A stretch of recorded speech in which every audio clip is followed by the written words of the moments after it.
મતદાન ચાલુ થઈ ગયું છે, શું કહેશો આજના દિવસે ખાસ કરીને કેટલો મહત્વનો દિવસ છે?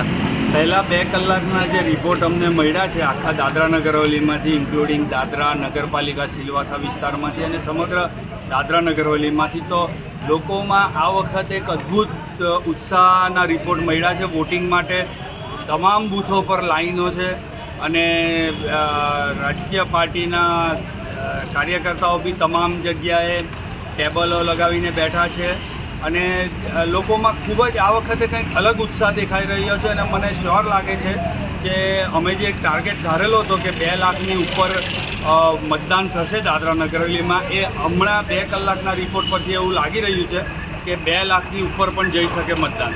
સેલવાસના યુવાઓને જે નવા યુવા છે તે લોકોને શું સંદેશો આપશો તમે? ફર્સ્ટ ટાઈમ વોટર માટે મેં કાલે પણ એક સંદેશો આપ્યો હતો કે ફર્સ્ટ ટાઈમ વોટર ખાસ વોટિંગ કરવા જાય. એક બી ફર્સ્ટ ટાઈમ વોટરનો વોટ રહેવો ન જોઈએ, કારણ કે આ ફર્સ્ટ ટાઈમ વોટ આપવો એ તમારી લાઈફનો, તમારી જે દેશભક્તિ છે એનો સૌથી મોટો અહેસાસ છે, એનો સૌથી મોટો અનુભવ છે.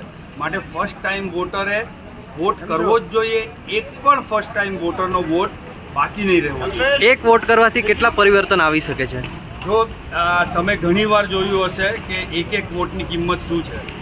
એક વોટની કિંમત તમારી લાઈફની અને તમારી દેશ માટે સૌથી મોટી, સૌથી બહુમૂલ્ય છે તમારો એક મત. એક મત દેશનું નિર્માણ કરી શકે, તમારો એક મત દેશને પાછળ પણ લઈ જઈ શકે. માટે શ્રેષ્ઠ રાષ્ટ્ર, શ્રેષ્ઠ ભારત અને મજબૂત ભારત માટે આજે મતદાન અવશ્ય કરવાનું. ધન્યવાદ.